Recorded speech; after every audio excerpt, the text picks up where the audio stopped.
Today on a Dr. Phil exclusive. Chris Watts' shocking admission to investigators. He wants to now talk about what he now says is the truth. He strangled her to death and began wrapping her up in a sheet. Did Bella witness any of that? Bella, 4 years old, walked in and asked, "What are you doing with Mommy?" The disturbing details of how he killed his young daughters. He walks over and takes Cece's favorite blanket and smothers her to death. At this point, Bella said, Bella's last words. Now, from Pinehurst, North Carolina, here's Dr. Phil. Today, a shocking revelation in the heartbreaking case of killer Colorado dad Chris Watts. After months of outright lies, Watts has allegedly made a horrifying jailhouse confession to authorities. Last week, the FBI, the Colorado Bureau of Investigation, and the Frederick Police Department interviewed Watts in the prison where he is serving 5 life sentences for murder. They reportedly recorded a 5-hour-long confession where Watts revealed what really happened in his wife and daughter's final moments. The audio of that confession is expected to be released in the media this week as part of the Colorado Open Records Act. Today, before it is released, we are exclusively revealing the devastating details Shannon's parents say are on that tape. We've been following this tragic story since it first broke. Here is what has happened so far.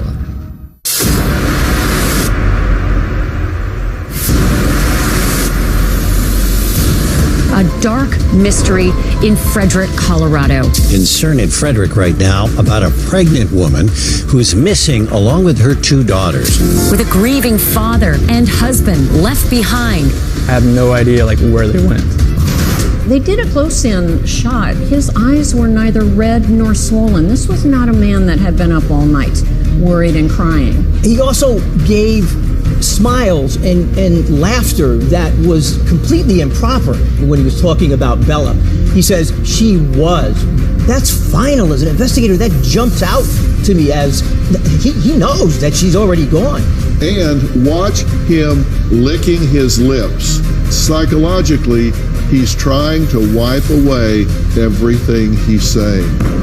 In a video confession days later, Watts told his father he murdered Shannon in a fit of rage, claiming she killed their children. The husband of a missing pregnant woman is in jail and now charged with her murder. We have 2 kids. We live in Colorado, and he's the best thing that has ever happened to me. Despite portraying a happy family on social media, text messages between Shannon and Watts in the weeks leading up to the murders showed a fractured relationship. Prosecutors say Watts killed his family because of an affair he was having with a co-worker, Nicole Kessinger. Take a look at that picture of her and his wife. Do you notice they look an awful lot alike? Now the question remains, where are their bodies? He allegedly told investigators where to find their bodies on a property owned by the company he worked for. If the senseless deaths of their loved ones weren't enough, the discovery of their bodies was gut-wrenching. Shannon's body was found in a shallow grave near the girls' bodies, submerged for days in storage tanks filled with crude oil. He had to break their bones to get them in there. And when they tried to lift the girls up, their skin came off. Christopher Watts has been charged with 3 counts of first-degree murder and 3 counts of tampering with evidence. His motive was simple, Your Honor. He had a desire for a fresh start. Get a divorce. You don't annihilate your family and throw them away like garbage. Court sentenced murderer Chris Watts to life in prison for killing his pregnant wife and daughters. I trusted you to take care of them, not kill them. You heartless monster. Prison is too good for you. When you say, Dr. Phil, who does this? Who does this is a malignant, narcissist psychopath. That's what makes these people so dangerous. More than 3 months after confessing to murdering his pregnant wife and 2 daughters, Chris Watts is sharing new details about the night he killed them in his home in Frederick. The Colorado Bureau of Investigation says last month in a Wisconsin prison, Watts met with federal and local investigators. According to the CBI, he offered new information about the murders of his pregnant wife, Shanann, and daughters Bella and Celeste. On Monday, we have an exclusive interview with Shannon's parents, Sandy and Frank, along with her brother, Frankie Jr. We hear their first reaction to Chris Watts' full confession. I want to focus on loving mother Shanann, her unborn son Nico, and her little daughters Bella and Celeste. We want to honor their memory, but today we're speaking to the legal team for Shannon's parents, Sandy and Frank Rusek, and revealing the devastating details Shannon's mother says she was told about Watts' confession. Thank you so much for taking the time to talk to me about this horrifically tragic case. I've spent a lot of my professional career in deception detection work, and it's really interesting to me that he's now decided to tell the rest of the story. Let me ask you guys first, because you represent Shanann's parents, right? Right. How are they doing? The way it was described to me fairly recently by Sandy was that when this all happened, she felt like her and Frank and Frankie Jr. were lying on their back in the middle of the ocean. Sandy said it felt like they were being pulled under.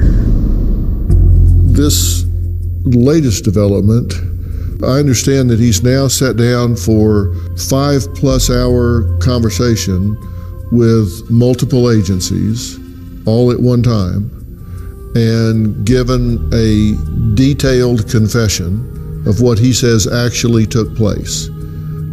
Is that your understanding of how this information came to be? That is. Yeah. He wants to now talk about what he now says is the truth. I mean, he said what he said was the truth before. This is now his current version of the truth, which may or may not be. What do we know about his motive for doing this? Why he's talking now and why he's saying what he's saying now? I mean, is he trading this for something? Has he gotten jailhouse religion? We don't believe that he's been offered anything, that there is really anything that could be given to him or traded. So I think it is the jailhouse religion. Our understanding is that he's claiming that he's now remorseful and that he's found God.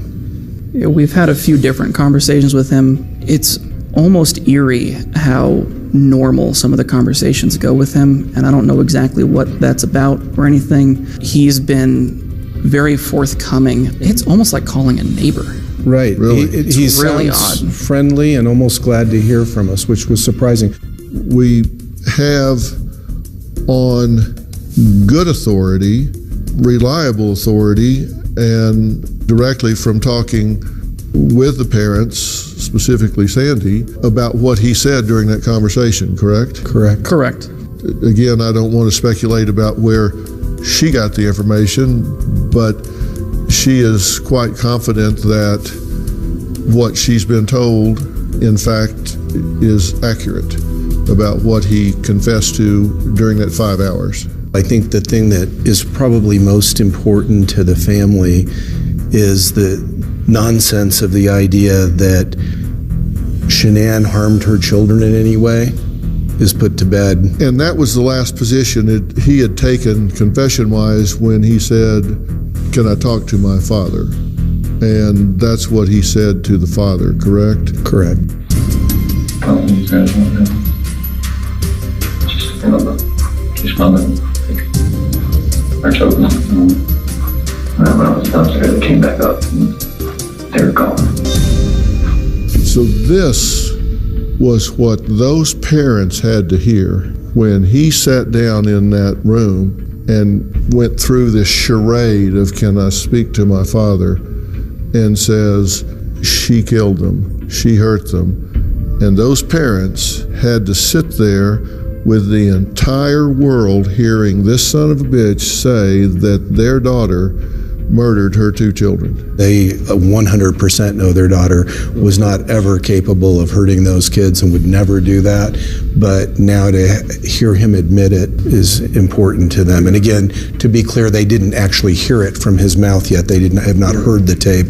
But to have been told that that is part of what this conversation was about with Chris, I think it is a huge relief to them. What has she told you he has confessed to now that contradicts that ridiculous lie? She called me up, we talked about it, and the night in question, Shanann came home. She and Chris got into a fight. They had made up, they were getting along quite well. Later on, they got into a fight again. In that fight, he essentially confessed to having an affair, that he wanted a divorce, that it was pretty much over between them. And she had said something to the effect of, well, you're not going to see the kids again. As a consequence of that conversation, he strangled her to death. They have this argument, and she threatens you're not going to see the children again, so he attacks and kills her. Did Bella witness any of that? Coming up. Bella walked in and asked, what are you doing with Mommy? And what he said was that Mommy is sick and we need to take her to the hospital. And then Bella's last words. Bella said, please, Daddy, do not do to me what you just did to Cece. Tomorrow. Your daughter sends him pictures of the refrigerator with no food in it. She is coaching you 100%. Both of you are dragging these children into adult issues. I don't drag them into it. I'm not at fault here. Your mom is psycho and I can't stand her. You don't care if you're emotionally traumatizing your child. At that point, no. How can you even look me in the eyes right now? I still love you. You are still part of me. That's not love. Stop. Stop speaking for my daughter. That's tomorrow. Then on Thursday, she was almost this serial killer's victim. You have been abducted, chased with a machete. But no one believed her story. My mom said she's got a wild imagination. That's Thursday. Welcome back to our Dr. Phil exclusive. Chris Watts' full confession, his daughter's final words. The husband of a missing pregnant woman is in jail and now charged with her murder. In a video confession, Watts told his father he murdered Shanann in a fit of rage, claiming she killed their children.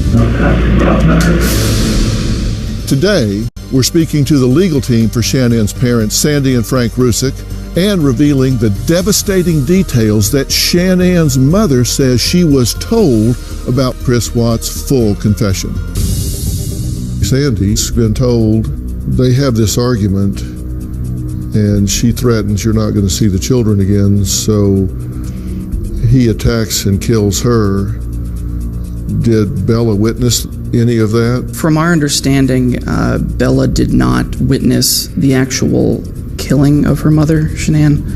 It was not until Chris was in the process of trying to dispose of Shanann's body, essentially wrapping her up in the sheet.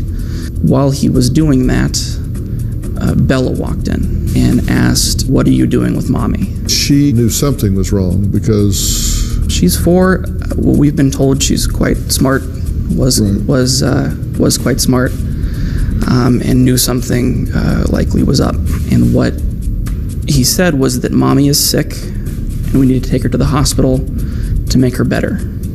To understand correctly, Bella walks in and sees him manipulating Mother's body in a sheet, and then he says, she's sick, something's wrong with us, we got to take her. And so 4-year-old and 3-year-old, of course, are like standing by and watching this go on. And then he backs the truck up and puts the body in it. We have this clip from the neighbor, and this is where they caught the truck being backed up over there. You can see in the background of the spot there, he's walking by. This is at the time that we believe this would have been happening. Is that the speculation that transfer might have been being made? That's our belief, correct. When he was talking to the police with the neighbor in his living room watching this video, and his recollection, or I should say his false recounting, was that he was just loading up like a lunch pail, I think, and some thermoses or something. Yeah, this is him watching that video with the neighbor, and yeah, this is what I was referring to, yeah. And you can watch his reaction when he sees this. Yeah.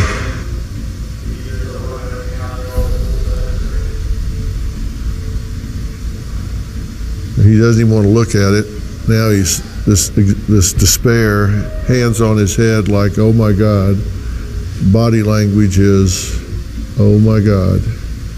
Right, and I think the neighbor picked up on that too, that there was clearly something wrong with the way he was acting. Yeah, it's like he's not wanting to watch this. He's got his head in his hands. And then when you look at Chris's neighbor, just talking about his radar, that's when what you're talking about here. All right, appreciate your time. Thanks. Hopefully something comes up here.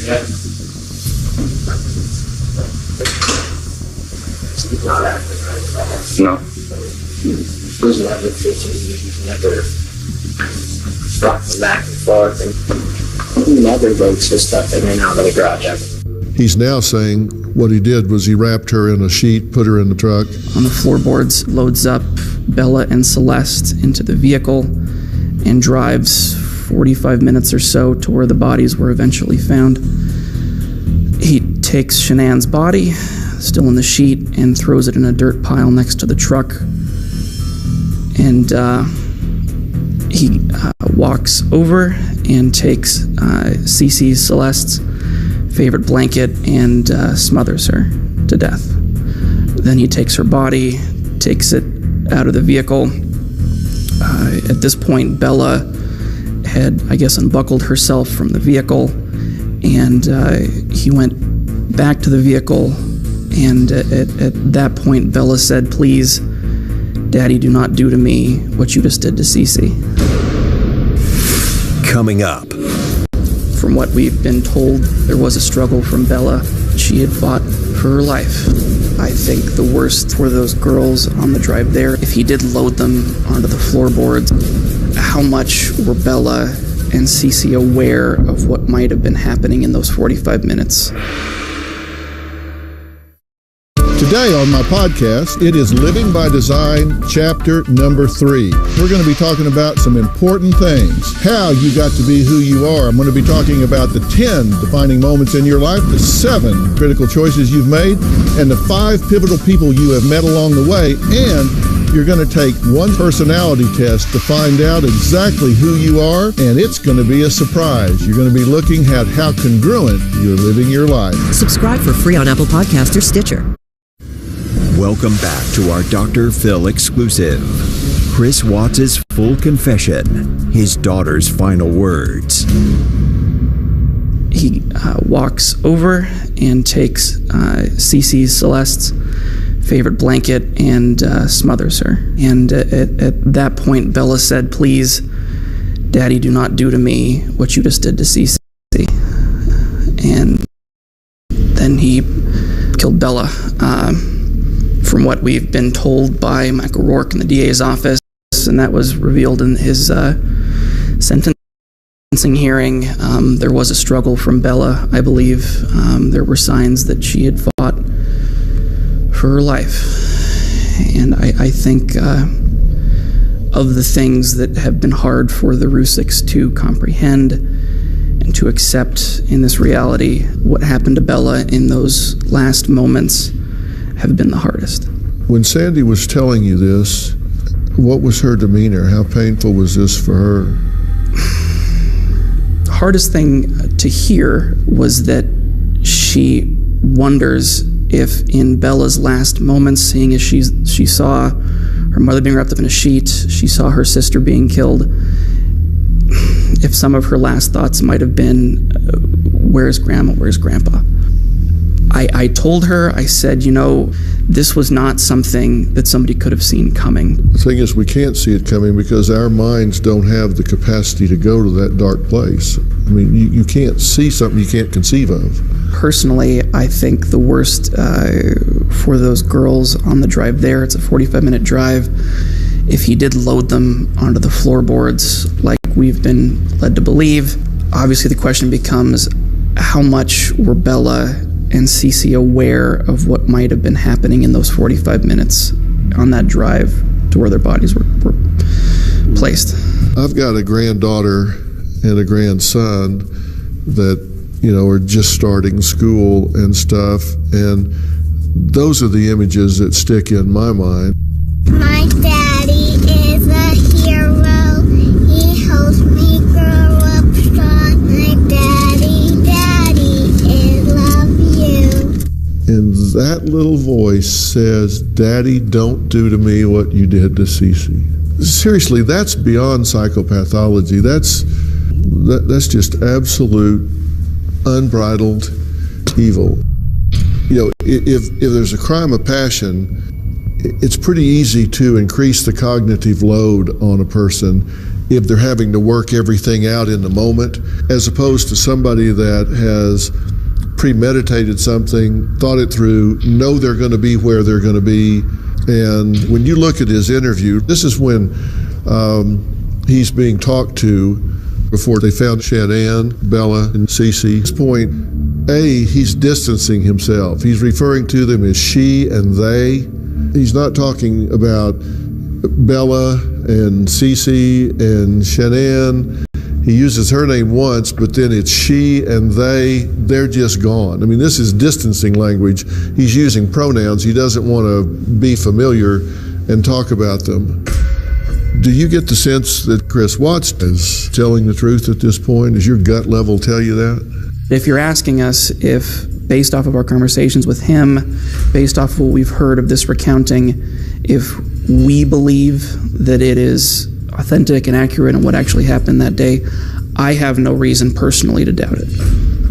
The slight concern we'd have is that the only reason why he might lie about it is if he was protecting somebody. He wants this to seem like this was about an argument because he was going to leave her. In other words, that it was some sort of a crime of passion, but he may have had a different plan or may have thought this through more than just that particular day. Right. We had been told that the job site where the bodies were eventually found of Shanann and Bella and Celeste, that there were other people supposed to be at the job site that day and that Chris had called them off. And so there is some speculation, like Tom is saying here, that this might have had some forethought to it. That's why I wanted to look at that tape of Bella, singing in the back seat. This is a little girl. This isn't a statistic. This is a little girl.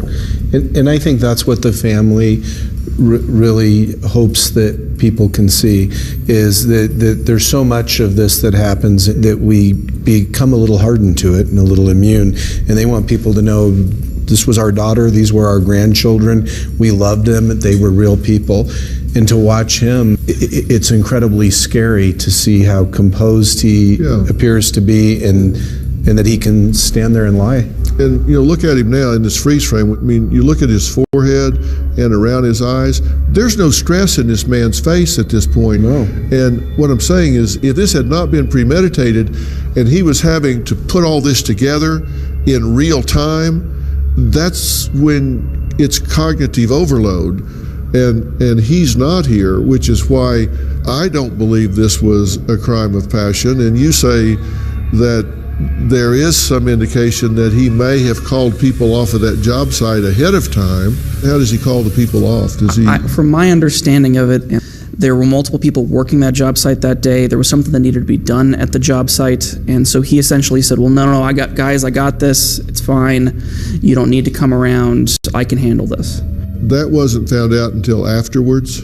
That's our understanding, yes. Yeah, that makes sense. Let's roll this. Was going to start kindergarten, which means she can't start now, and he knows she can't start now because she's no longer alive. That's what makes me believe this calling off the workers does comport with what we're seeing. Roll the tape. And you notice he's shaking his head no while he's saying, I want them home so bad. I want them home so bad. We know the other person that was interviewed was the admitted mistress. Do we know if this mistress has been questioned further by the authorities at all? Welcome back to our Dr. Phil exclusive. Chris Watts' full confession, his daughter's final words. Chris Watts is sharing new details about the night he killed them. An attorney for Shanann's parents, Frank and Sandy Rusick, told our Dylan Thomas his clients were briefed on the new information and were evaluating their next steps. He's pled guilty. He's rotting in prison. Why are they there? Why did they go in? As we've expressed, it's our guess that there was another person they were looking into or investigating that would have required enough time to either determine if charges should be brought or if that was not an avenue to be explored. And we're unsure at this point if that's ongoing investigation or not, so we don't want to go too far down that road. Well, we know the other person that was interviewed was the admitted mistress. Let's take a look at this. I think a lot of people are going to probably assume that I was the catalyst for his movement, but I don't think, not me instructing him, but him deciding to do that because he had me in his life and because he was so infatuated with what we had going on. But I try to put the reason to it at the end, why would you wipe out your family to be with me? It doesn't compute. It's how would that go? Hey, my family just disappeared, and you think that I'm gonna just not be concerned about that? Do we know if this mistress has been questioned further by the authorities at all? From our understanding, she hasn't, but once again, we're not that close with the investigation. It's the hope of Sandy and Frank that with this tape being out there, with the information on it, finally puts to bed any speculation that Chris had found Bella and Celeste dead at the hands of Shanann, and then in a fit of rage murdered Shanann, that these tapes put to rest any of that kind of speculation, and that Shanann's memory can be put to rest as a loving mother and a caring wife. As painful as it is for Sandy and Frank to hear this horrific confession, are they glad to hear the facts so it does lay to rest any speculation about Shanann? I think it might take some time, really, for them to see it as a silver lining. Right now, I think it's mostly painful. Just pain. Just pain. But I would think that it's helpful for them to have answers to questions that otherwise they would ask themselves forever. But they'll never understand, and none of us will, the real question of why does somebody do this? This makes no sense to anyone. If you're unhappy in your marriage and you're having problems, that you get a divorce and you move on. You don't kill your family and take them out like they're garbage. Shoving your children in oil barrels and just the violent nature of the crime, it can't really be explained why he would have done this. A lot of this coming out has made Sandy quite angry, I think. She's feeling a lot of that. Obviously, it's difficult because she's having to process these emotions as they're coming in rather than being 2, 3, 4, 5 months apart in a longer trial. They're coming at her every 2-3 weeks. That the family made the choice, whether you believe it's the correct one or not, to not pursue the death penalty. If it were me, I don't know how that would sit with me, knowing that she didn't know the full story. And that might very well have changed the position she took, what she advocated for at the time. All I can tell you is what I might do. It would definitely have changed the calculus for me. I know they're very strong Catholics and very devout, and I think they felt that it wasn't appropriate for them to advocate for the taking of Chris's life, even though he took their daughter and grandchildren's lives, that they didn't want to be in that position of being the ones to make that call, and they felt that the DA offering Chris a chance to not be charged with the death penalty was appropriate and something that they supported clearly. Coming up. Whole time he's having that conversation, he's been to the site, he's killed Cece, killed Bella, he's already killed her. Really? Your wife leaves with your children going to a friend and you don't know which one? Does she have 140 friends? I mean, this is falling apart from the minute he opens his mouth. Tomorrow on an all-new Dr. Phil. Your mom is psycho and I can't stand her. You don't care if you're traumatizing your child. At that point, no. I still love you. You are still part of me. That's not love. Stop. Stop speaking for my daughter. That's tomorrow. Welcome back to our Dr. Phil exclusive. Chris Watts' full confession, his daughter's final words. The defendant coldly and deliberately ended 4 lives. Not in a fit of rage, not by way of accident, but in a calculated and sickening manner. What must Bella, age 4, and Celeste, age 3, must have experienced or thought is their father, the one man on this planet who was supposed to nurture and protect them, was snuffing out their lives. The man seated to my right smothered his daughters. I mean, if his admission is true, then everything we look at right here in this house tour, they're dead and gone. How long have you guys been married? So, we've been together 8 years, married 6 this year. Yeah. And this is very unusual behavior. What's this door right here go to? It's locked. Do you have a key for it? Get here and just clean it bathtub. Yeah. So you normally keep it locked? Yeah, because they would go in there, they'd be in soap. Like last time we had Vaseline everywhere. You know, so that was not fun. So does she normally make the beds, the kids' beds? No. Did you tell your mother-in-law that she went to a friend's today? Mm-hmm. Yeah. What friend? Supposed to a friend's house, but that's all I knew. Who was she supposed to go to? That's all she told me. Said to go to a friend's house and take the kids. When did she tell you that? This morning when we talked about 4 or 5 o'clock. Whole time he's having that conversation, he's been to the site, he's killed Cece, he's killed Bella, he's already killed her, and he's standing there rocking back and forth. It's, absolutely unbelievable. It appears to me that Chris Watts changed in a significant way from the time they got married to the time he did these things. You know, he lost the weight, he seemed to become very narcissistic, things changed and he lost himself.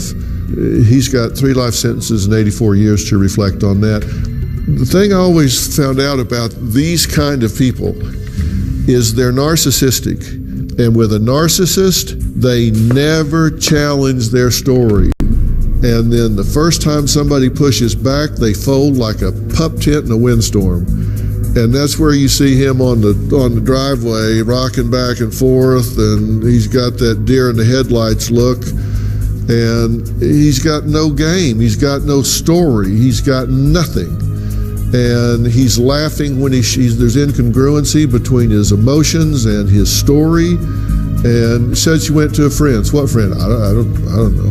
Really? Your wife leaves with your children going to a friend and you don't know which one? Does she have 140 friends? What are you talking about? That's a lie on its face. I mean, this is falling apart from the minute he opens his mouth. That's why this guy was caught as fast as he was. This was a malignant narcissist. And those are the ones that slip under the radar and do their damage. He's sick, he's demented, he's off the street where he should be, he never should be there. Let's talk about the fact that he has now folded enough to make it clear that Shanann was a good and loving mother, had not one thing to do with this, and let's honor her and let's honor those children. So that's what's remembered, and that's the message we want to leave with America. Coming up. Bella and Cece were pretty close. Thank you, Nana Pop-Up. Sandy has said when this tape comes out, she's going to be devastated. Welcome back to our Dr. Phil exclusive. Chris Watts' full confession, his daughter's final words. Hi. This is Nana. I'm here. This is Nana. Why did you Bella and Cece were pretty close, right? From everything we understand. That's our understanding, yeah. Close in age and close as sisters. Say thank you, Nana Papa. Thank you, Nana Pop-Up. Say we love it. I love it. I mean, there's a plethora of videos and tapes and pictures of Bella and Celeste, just like the one you showed, laughing and smiling and playing while they were still alive. Has this taken a toll on Sandy and Frank as a couple, or has it brought them closer together?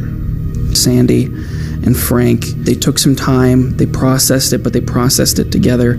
They did find strength and comfort in each other through this process. They seem to have a really strong marriage, and that they lean on each other a lot. I think that they need each other at this point a lot, and that they're lucky to have each other. Sandy has said, even though she has been briefed on the things that he said in this confession, when this tape comes out, and it's going to be unavoidable, she said she's going to be devastated by this, and she wants some guidance from me on how do I handle this. My hope is that we can do that in a way that is respectful. I absolutely refuse to allow my platform to be used to sensationalize Chris Watts as opposed to honoring Shanann, Bella, Cece, and Nico, and respecting this family. The one thing that springs to mind for me, Chris said kind of once he got started, he couldn't stop. To talk to her about that as somebody who knows a bit about how sick minds work, I think that would be good to talk to her about, because I don't think that she buys it, but I think it does bother her. In the final analysis, we need to use this to honor this family and honor this mother, and that's my commitment. That's what we're going to do. Coming up, a preview of Shanann's family's exclusive interview. To hear my granddaughter beg for her life, yeah, it's pretty rough. What's coming up on Dr. Phil? Visit our website and subscribe to our email newsletter. You'll get weekly updates, life strategies, and exclusive video that you won't find anywhere else. Plus, on drphil.com, you can see sneak previews of upcoming shows. Log on today. We will continue to follow this story as we await the release of Chris Watts' audio tapes from inside the prison walls. On Monday, we'll speak to Shanann's parents, Sandy and Frank, and her brother, Frankie Jr., in an emotional exclusive. Here's a preview. Monday in a Dr. Phil exclusive. To hear my granddaughter beg for her life, yeah, it's pretty rough. Shanann Watts' parents and brother. Our daughter watched her husband kill her. The baby was alive and her life was taken. Can I give the baby a hug? So we have 3 children murdered here, not 2.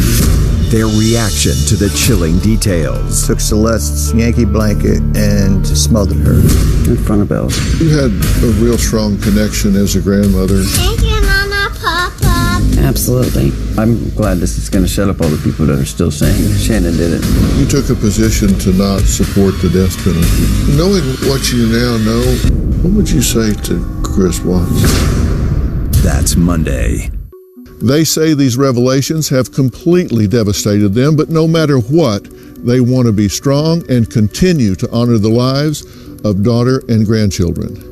Thanks for watching, and before we say goodbye, we want to take a few minutes to remember the lives of Shanann, Nico, Bella, and Celeste, who were taken from us far too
you.